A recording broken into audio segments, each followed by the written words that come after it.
All right. Can everyone hear me okay? Wonderful. Hello, my name is Jeanette Jackson, CEO of Foresight Cleantech Accelerator Center. It's my pleasure to MC today's event. I would like to begin by acknowledging with gratitude and respect that the land on which we gather is the territory of the Musqueam, Squamish, and Tsleil-Waututh nations. Foresight is Canada's Cleantech Accelerator.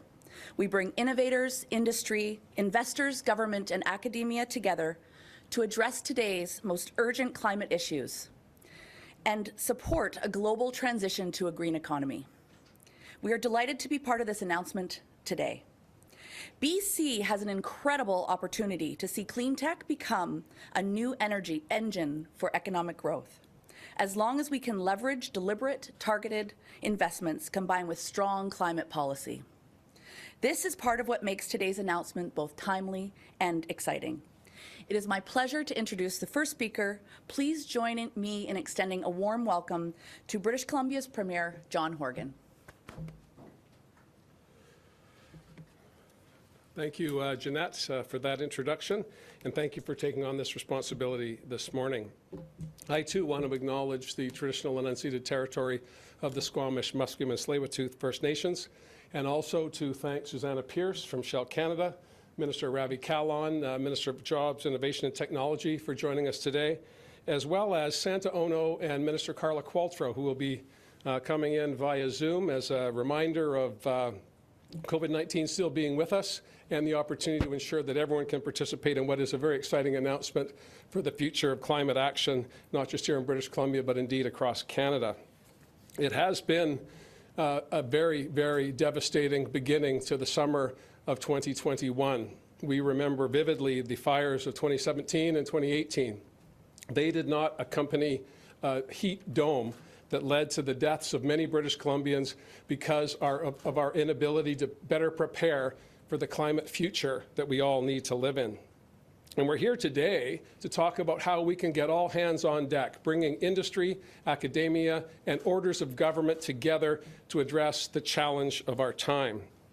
We need meaningful action, not just today, but every day as we go forward for this generation and future generations to meet the challenges of moving from a future that is less reliant on fossil fuels and more focused on clean, innovative changes to how we do business, not just here in British Columbia and in Canada, but indeed around the world.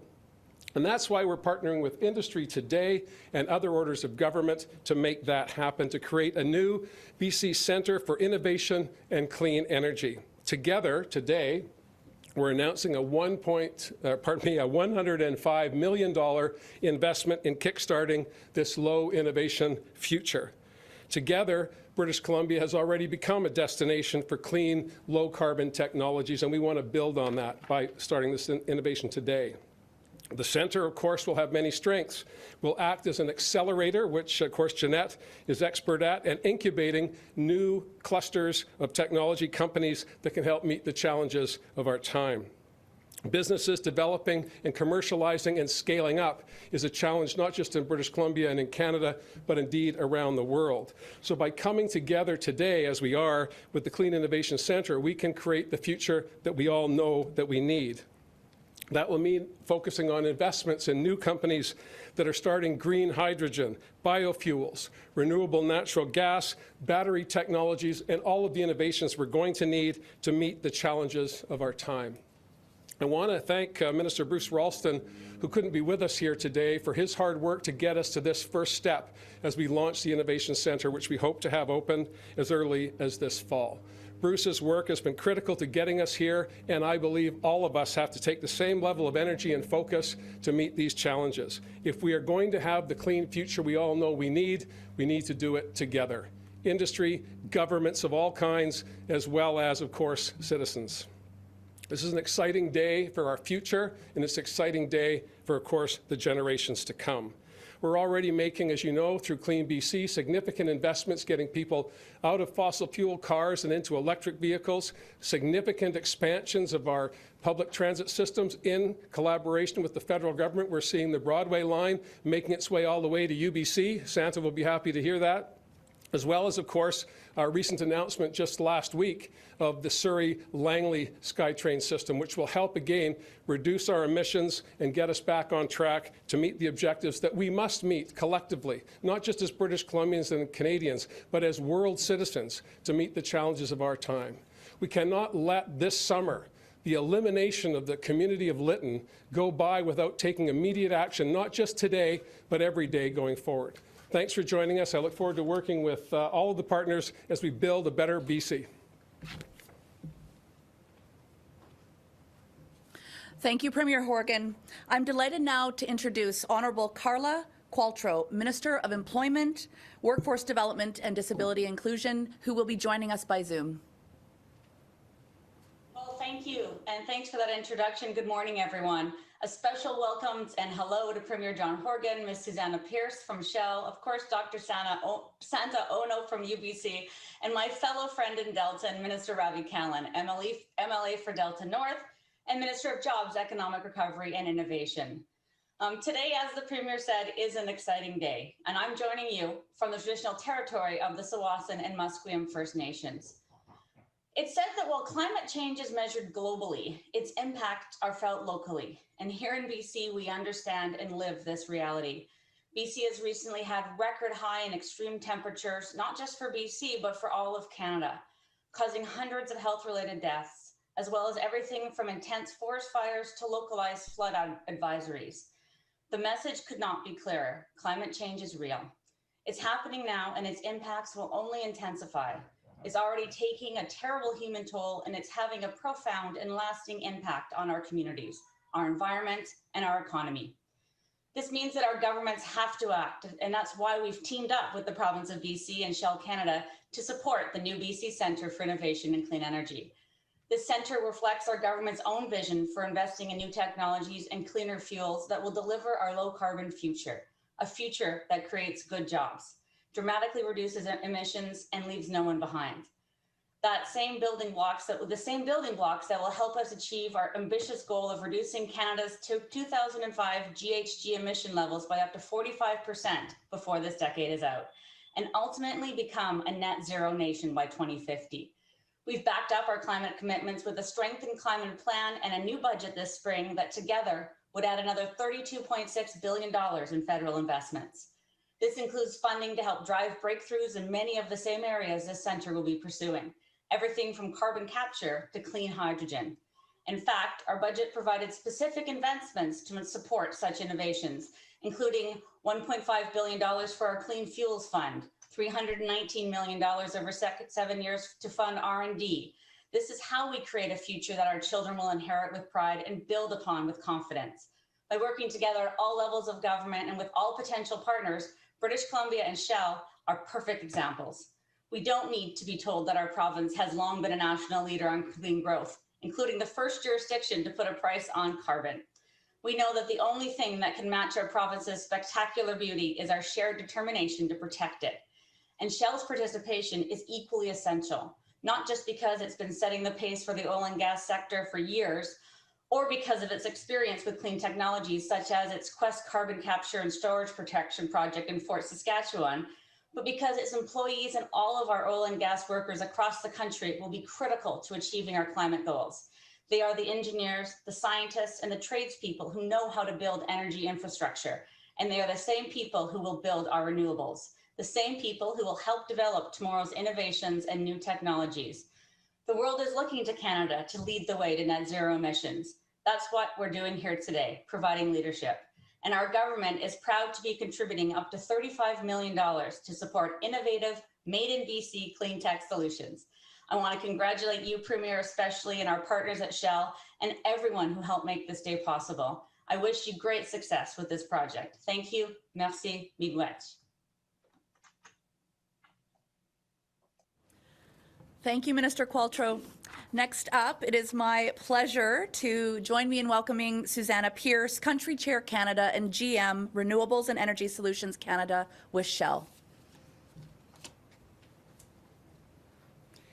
Thank you, Jeanette, and good day. It's an honour to join you on the traditional ancestral unceded territory of the Musqueam, Squamish and the Tsleil-Waututh. I'm here in good health and good spirit and hope that all of you are as well. And thank you, Premier, Minister Kahlon, Minister Qualtrough, for such fantastic remarks. You know, it's heartwarming to hear the commitment to workers and the commitment to livelihoods and the commitment to do something with climate change. I think we've seen the devastating impacts of the pandemic, but we're also seeing the devastating impacts of climate today, which is why bold, urgent action by government, industry such as ourselves, and all of us need to come together, committed to do more and to do more in a faster fashion. For Shell, our target is become a net zero business by 2050, in step with society, and in step with society is critical. What that means is we will do everything we can to reduce our scope 1, 2, and 3 emissions. What does that mean? The emissions that we produce, the emissions that we cause to be produced, but critically, the emissions that the customers produce. And that is where the majority of the emissions come from. So that's a bold commitment that we have, but we cannot do it alone. We know as Shell that our current business plans don't get us there, and that means we need to change. I have personally been a long-time proponent of doing more with less carbon, and in my new role as President and Country Chair of Shell Canada, as well as GM Renewables and Energy Solutions, I am more committed and have the power to do more than I ever have before. And I'm proud to be in an organization like Shell that I can do it with. I'm also proud to be here in BC, living in BC as a resident, and proud that we can do more in this great province. So I'm seized with the opportunity to find great opportunities in new energies and technologies, biofuels, green and blue hydrogen, EV charging, and renewable power, such as solar and wind. There is a vast landscape of opportunities. There's also a critical opportunity to invest in the new technologies to get them to the scale where they can make significant impact. So this is why it's abundantly clear that joint action is needed to meet the challenge of climate change, and it does mean partnering across the aisle. It means partnering with governments. It means partnering with like-minded businesses, including customers, universities, other organizations, as well as Indigenous, local communities, and environmental groups. Now, we must also tackle those emissions that come from the most hard-to-abate sectors that can't easily be electrified, and that's aviation, that's shipping, and road freight. And I know, as a BCer, that BC has all the right conditions to make these collaborations work. We have supportive government policy, growing customer demand for low-carbon energy solutions, and a province that sits as Canada's gateway to Asia and to the U.S. Pacific Northwest. It is our hope that the Centre for Innovation in Clean Energy will act as a catalyst, accelerating transformative changes within the province energy system in targeted areas that support BC government's Clean BC plan. Now, we are pleased to support Clean BC and the commercialization and scale-up of clean energy companies across the province and across Canada. And along with strengthening the ecosystem for innovation, this initiative will bring economic, environmental, and societal benefits to the province and beyond, by helping to attract new investment and jobs in a more sustainable economy while reducing greenhouse gas emissions.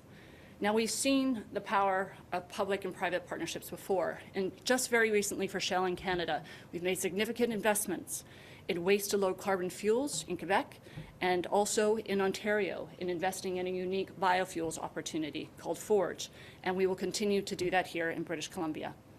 Now more than ever, we need pioneering governments, businesses who are willing to step up and initiate change. I'm grateful for the leadership shown by the governments of Canada and BC, and very pleased to join them in founding the centre. But we are just the start. We are challenging other like-minded businesses and companies to join us to maximize the diversity and the impact of this centre. More than ever, we must work together to help accelerate climate solutions that scale across society. We are looking forward to the many successful enterprises to be launched by the centre in the months and years to come. Thank you. Wow, it's so hard for me not to want to applaud and comment on all of these great components of the announcement. So thank you, Susannah. I'd like to introduce our next speaker, the Honourable Ravi Kahlon, Minister of Jobs, Economic Recovery and Innovation.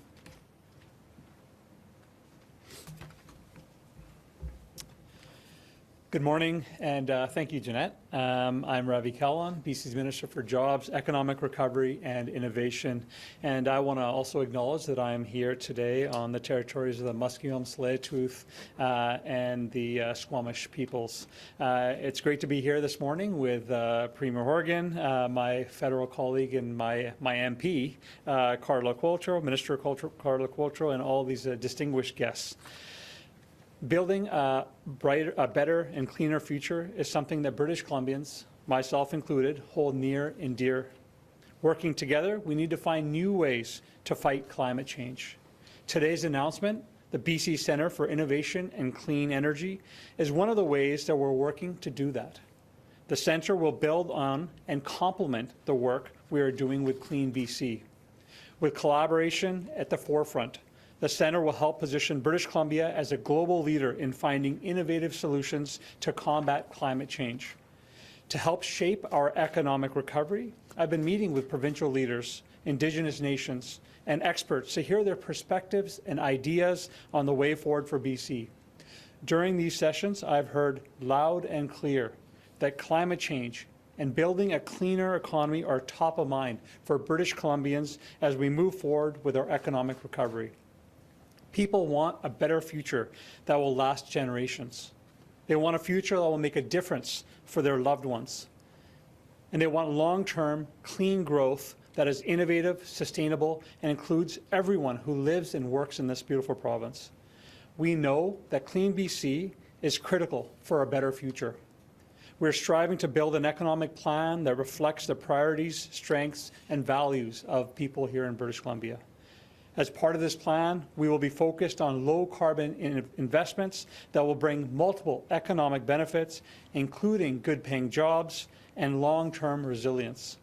Through key investments like the BC Centre for Innovation and Clean Energy, we look forward to working together to find solutions that will help us build a stronger BC. So thank you very much.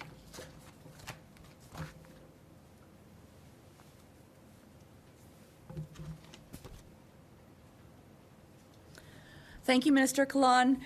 We have one final speaker joining us today by Zoom. I'd have the honor of introducing to you virtually Dr. Santa Ono, President of UBC. Thank you very much, and good morning, everyone.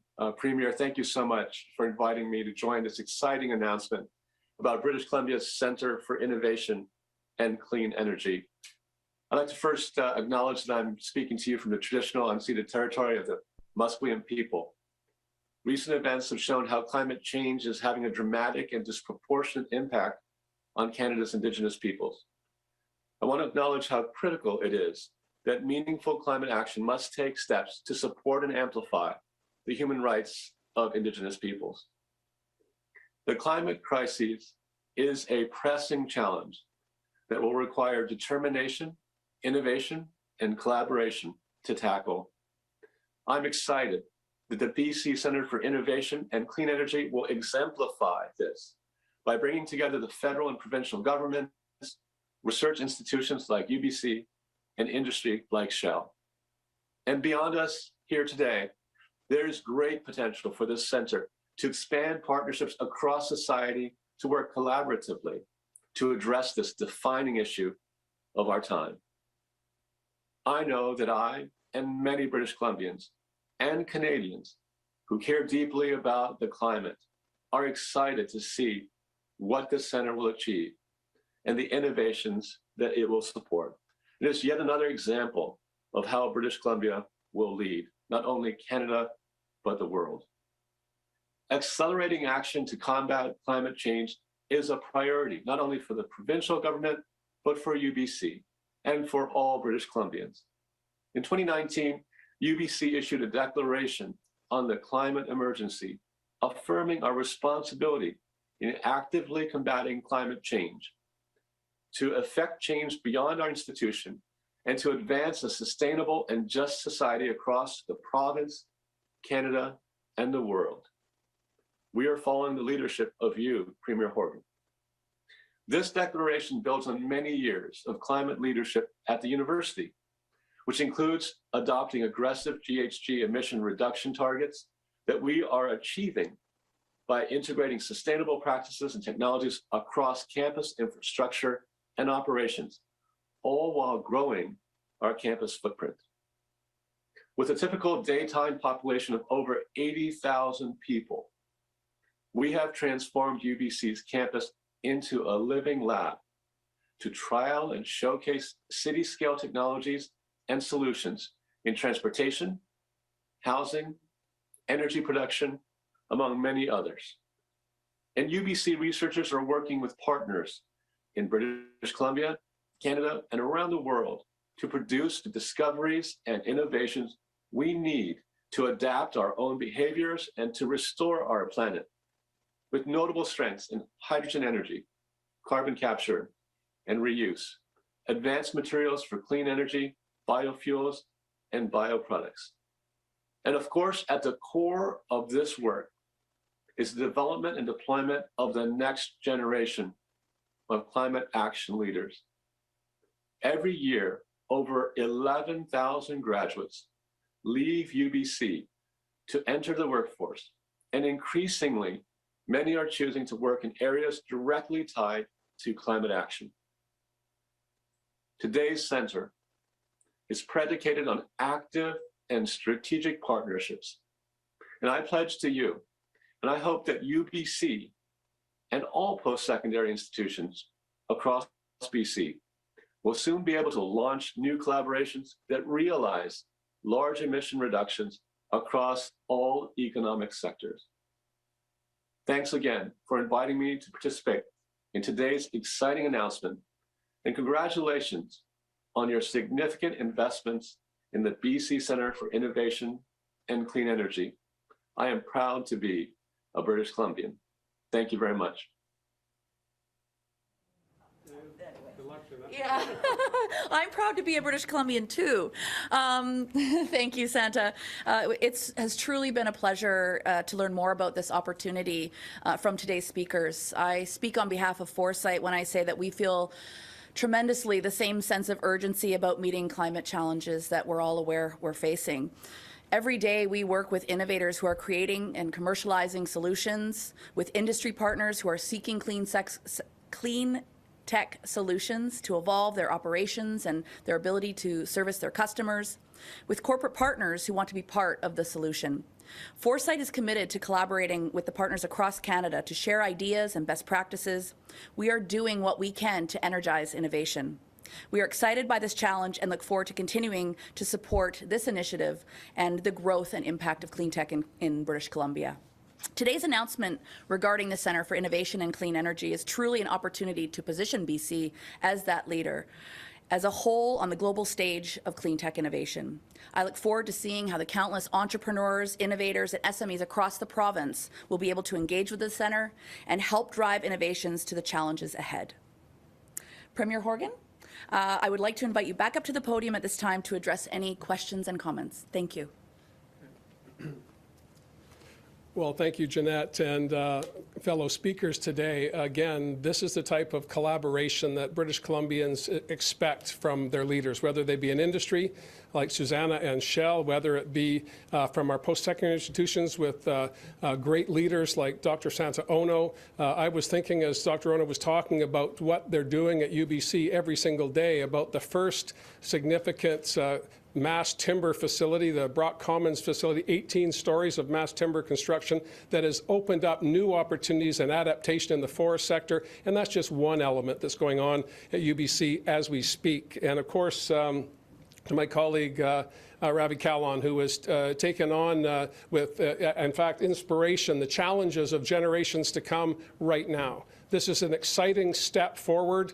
We have much highway to go before we're done, but we're on the right track. We're working together. Federal government, provincial government will be bringing on municipal partners and others, as Susannah said, challenging the corporate sector to step up and participate as they always do to meet the challenges of our time. So it's very exciting. The workforce of today is going to be the workforce of tomorrow. The tools they will be using will be different. The outcomes will be better. I'm excited for British Columbia. I'm excited for Canada. And we need to take this energy to the COP26 conference in Glasgow and talk about how Canada and British Columbia can lead the way. We're already collaborating with Washington State and other sub-national jurisdictions to make sure we have an impact on the world stage, to make it abundantly clear that the time for discussion has come to an end and action is required right now. Thank you, Premier. As a reminder to everybody on the phone line, please press *1 to enter the queue. You're limited to one question and one follow-up. First question today is from Richard Zussman, Global News. Premier, when you were asked last month about the border between the U.S. and Canada being reopened, you said you hoped it would wait until September but expected that it would be open again in August. We've now heard from the Prime Minister that it's expected to be open for U.S. travelers in August. Are you still concerned about that and what impact it could have around the spread of COVID-19? No, I was on a First Minister's conference yesterday with the Prime Minister and my colleagues across the country. We've been talking about reopening the borders for some time. Of course, we had the very positive announcement by the federal government that the cruise ship season in 2022 can start planning right now. That was an important step forward. That happened yesterday. Then we had the Premier's gathering to talk about the solutions that we need to see at our borders. I did remind the Prime Minister that this is going to be a massive undertaking. The province stands ready to assist. We have not just land borders and air access points, but we also have a marine coastal border, and we're going to take as much energy as we can to put towards making sure we keep British Columbians safe. But I'm confident 80% first doses in British Columbia, just heading towards 50% second doses. British Columbians get the importance of vaccines. We're on the right track. Other parts of Canada are on the right track. And the Prime Minister made a commitment that 2 doses of a World Health Organization approved vaccine is going to be required to enter Canada. And I think that's the type of assurance that we wanted to hear. And I look forward to working with them to open our borders in August to American citizens and later in that month or early September for international travelers. Richard, do you have a follow-up?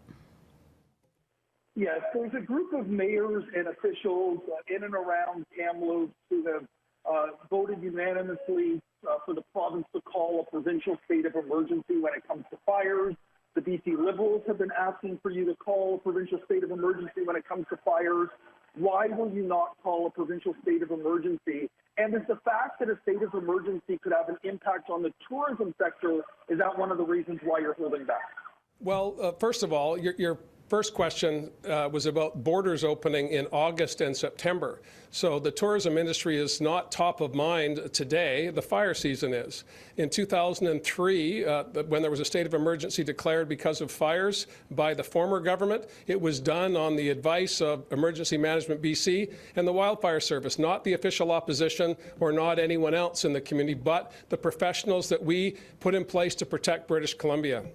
In 2017, it was Todd Stone from Kamloops, who was the minister at the time, declared a state of emergency, not because the opposition called for it, but because he got advice from the Wildfire Service and Emergency Management BC that that was the time to act. And similarly, in 2018, we followed suit. I'm absolutely prepared to call a state of emergency when it is required by those professionals that are putting their lives on the line to protect families, property, and British Columbia. I appreciate the enthusiasm of the official opposition, but again, I think most British Columbians would prefer that I listen to the people that know what they're doing, and that's exactly what we intend to do. There is not one advantage at all from calling a state of emergency except to bring more people together. I think we've had unprecedented cooperation since 2017 at the municipal level from industry. We have states of emergency, local states of emergency where fires are persistent, and I believe that's the best way forward. I'm going to lean on the professionals and thank the partisans for their efforts. Next question is from Lisa Cordasco, Vancouver Sun.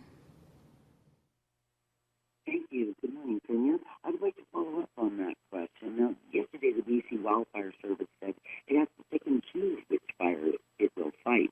And given the fact that a state of emergency would allow the use of private sector equipment and personnel to be seconded, why not do it? Well, again, when the professionals ask for it, we'll do it. They haven't yet. Who have called for this are BC Liberals, and I'm grateful for their enthusiasm, but I'm going to lean on the people that know what they're doing. And when we need that, we'll call for it. We already have full participation from the federal government, some 500 military personnel as well as equipment. We're working with the private sector in areas of concern where fires are underway. 300 plus fires in British Columbia to this point, 27 over the past number of days. We have significant challenges. We have the resources to manage that to the best of our ability. And if there was a state of emergency called today, it would have no impact on resources because they're already in place. We have been working with provinces across the country. Quebec, New Brunswick have offered resources. In fact, they're on the ground. We have Mexican firefighters who are in transit, should be here in the next number of days. We're putting all hands on deck. The state of emergency is not required to do that. Follow up, Lisa? I'd like to ask the federal minister and the premier if you could respond.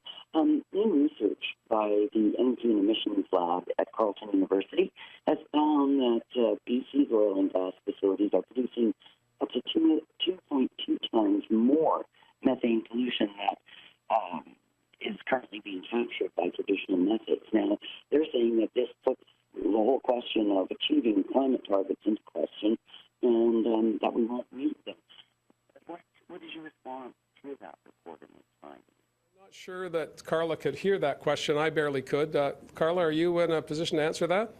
I think I got it. Thank you, Premier. I think that only highlights the really important need for this Center for Innovation and Clean Energy. Any investment in lowering emissions is a step in the right direction, and we are investing in these clean energy projects to get at, to get to our emission targets, both provincially and federally. And it's exactly this kind of partnerships that are going to get us there. And I apologize if I missed part of the question. I was trying to listen. I hope that meets your needs, Lisa. Next question is from Lisa Houston, News 1130. Hi there, Premier. I'm going back to the borders for a second. I'm wondering what it might look like if there was any discussion about, right now people have to show up with a negative PCR test and then take another one at the border. What are some of the things that we might look at when Americans first can cross, starting what looks like it might be a month from now? Yeah, good question. Many of those details were sought yesterday from my colleagues across the country. The federal government, the Prime Minister, and the Minister of Intergovernmental Relations were very attentive to suggestions and proposals from various provinces. Obviously, large provinces like Quebec, Ontario, BC, and Alberta, who have large populations and lots of traffic at airports and at our border crossings, our land borders, are concerned that there's capacity at border control to meet the objectives. I know people trying to travel now are required to get private sector testing done, and the costs are prohibitive. Obviously, the health authorities in British Columbia are testing people with symptoms, not testing people so that they can travel. That may change in the weeks ahead as we see continued decline in cases and those presenting with symptoms because of the high vaccination rates.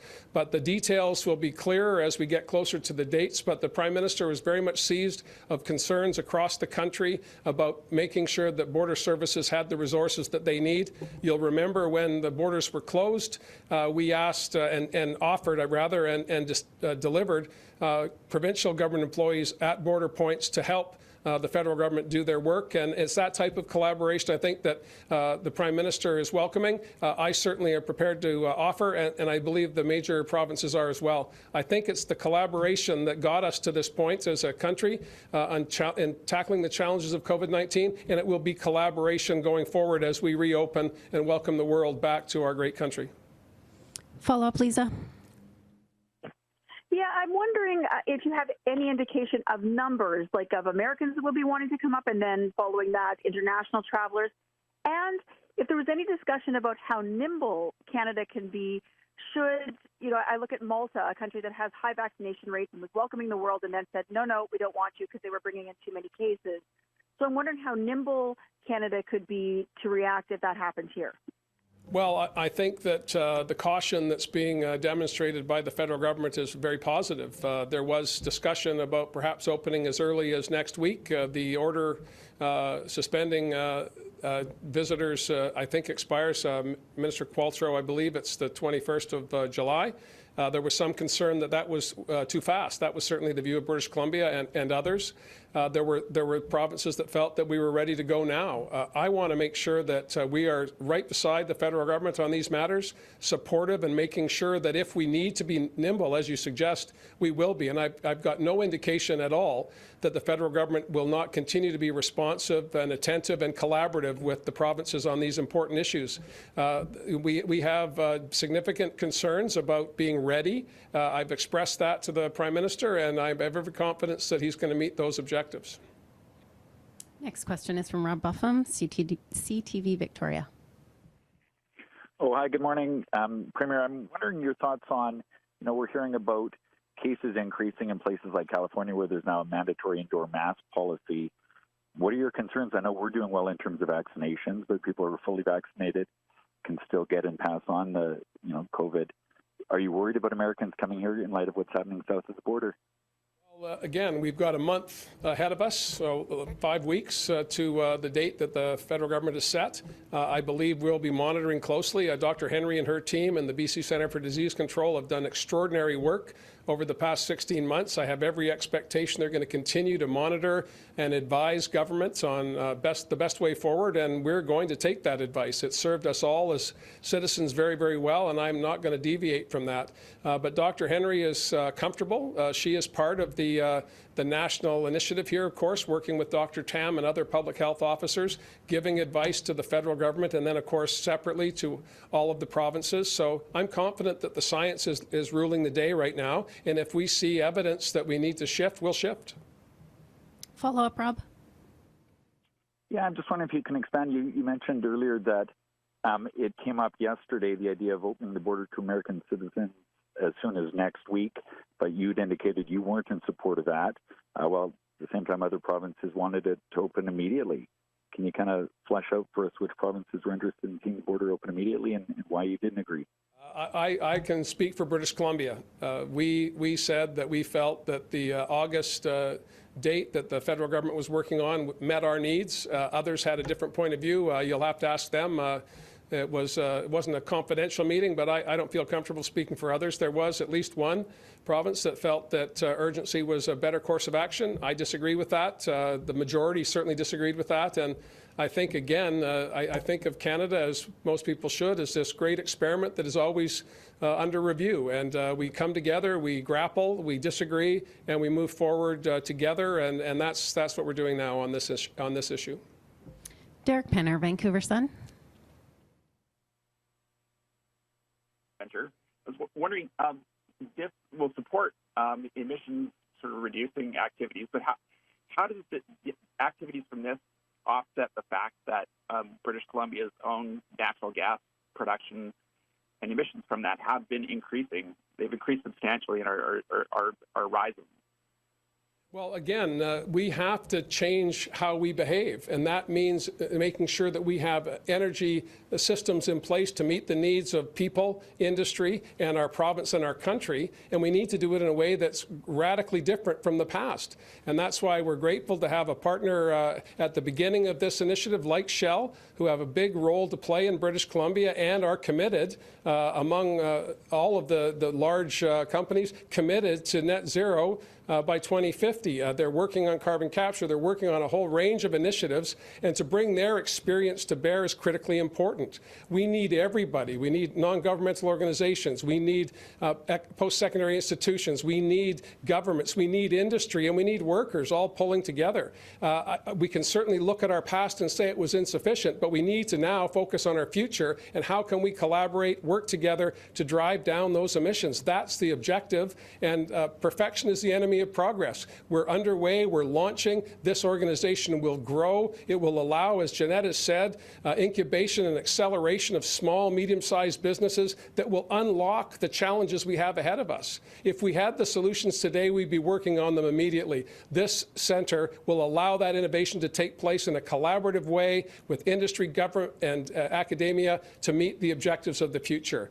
This is a bold step forward, and I'm very excited about it. It does not to relieve us of our obligation of the past, but I think it sets us on a course for the future that will meet the needs of generations to come, and that's our obligation today.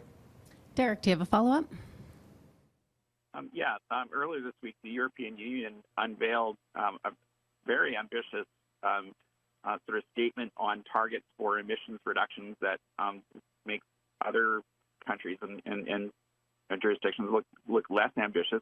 How much pressure does that put on British Columbia to look at and perhaps revise what it's doing with Clean BC? Well, certainly Clean BC is continent leading, and if we were going to remain continent leading, we need to adapt and change as new evidence and new information becomes available. That's certainly the task that Minister Heyman has been given, and I believe that he's discharging that very effectively, collaborating with Minister Ralston, Minister Kahlon. This is a cross-government approach by us. George Heyman is focused on the Clean BC components, and we will amend targets, we will amend our objectives, bringing in smart regulation to meet our needs as required. But there will be changes in Clean BC, to be sure. There will be changes in our approach, to be sure, because we have to do that. That's what the EU has signaled with their changes. That's what Shell, quite frankly, is signaling by being a key part of what's happening in the EU.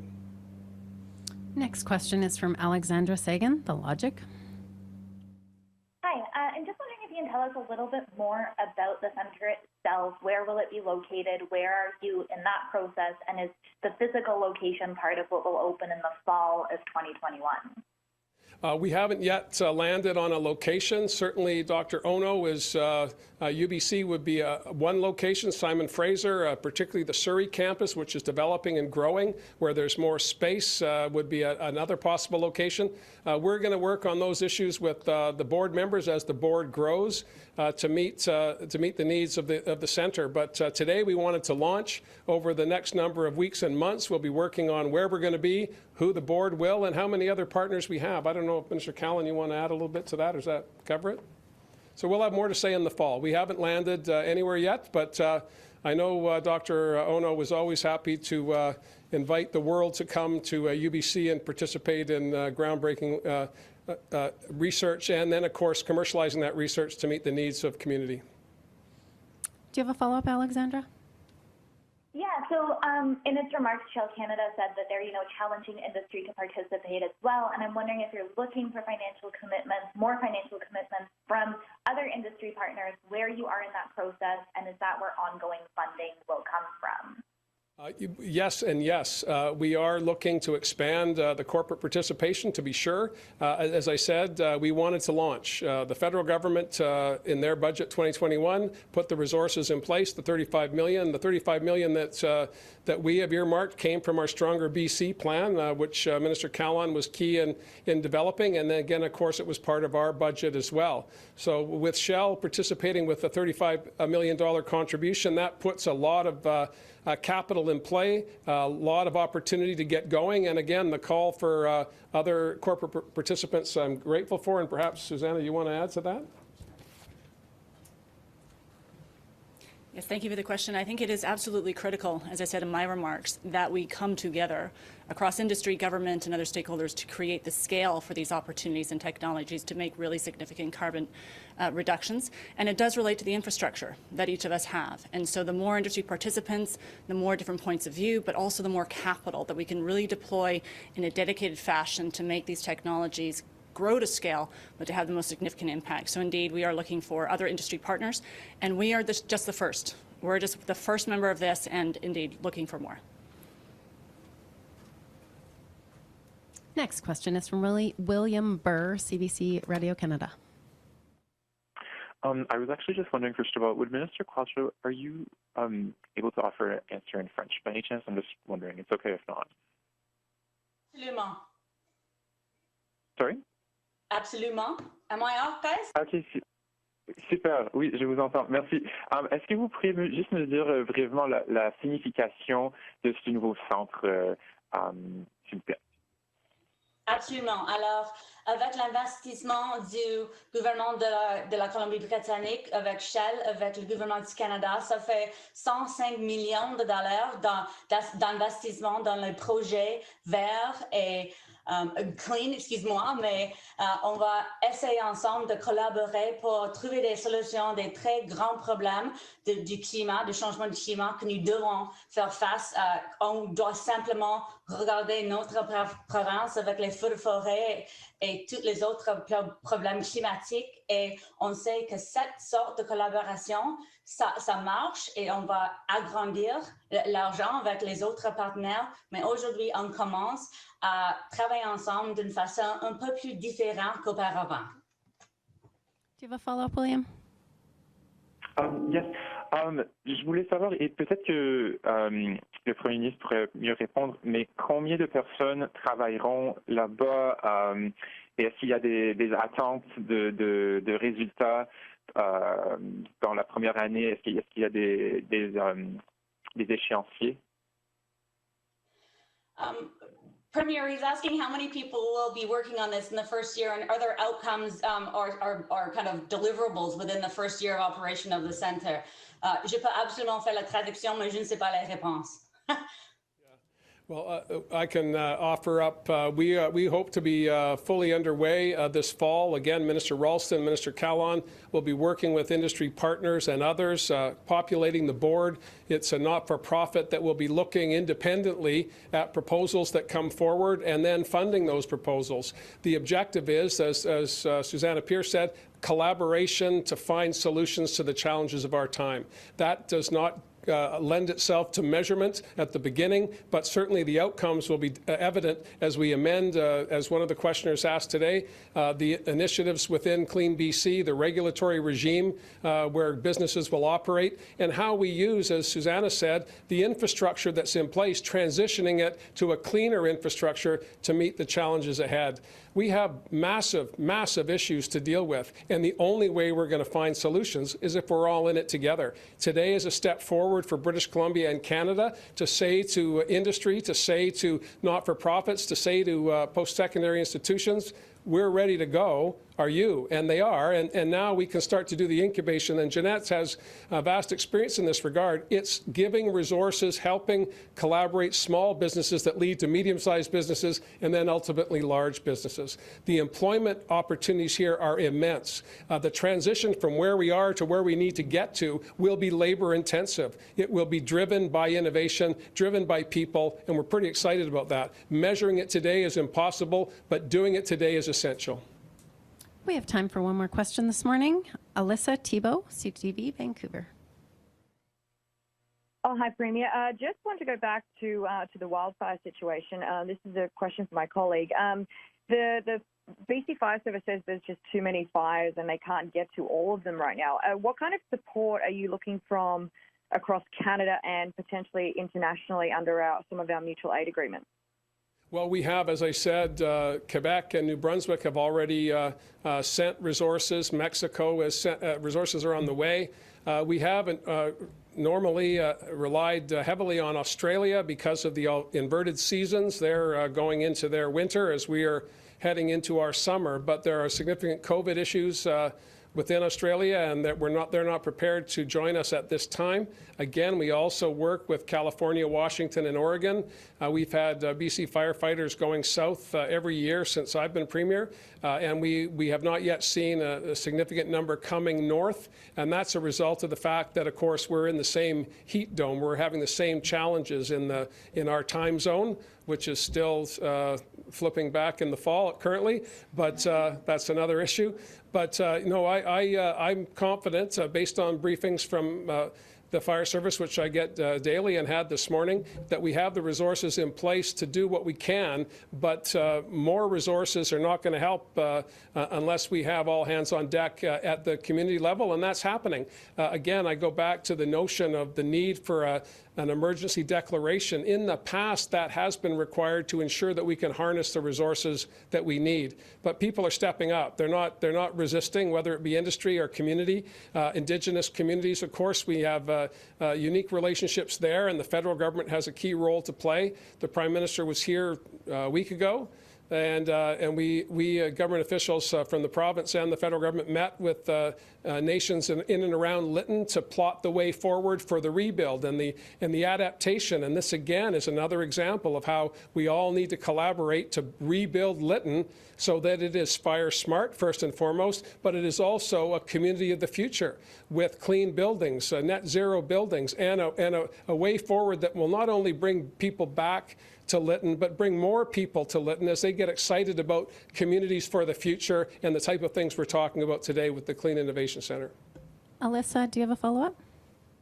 No, that's fine. Thank you. So that's all the time we have for today. Thank you for joining us. Thanks, Jeanette. Thanks, Carla. Thanks, Santa.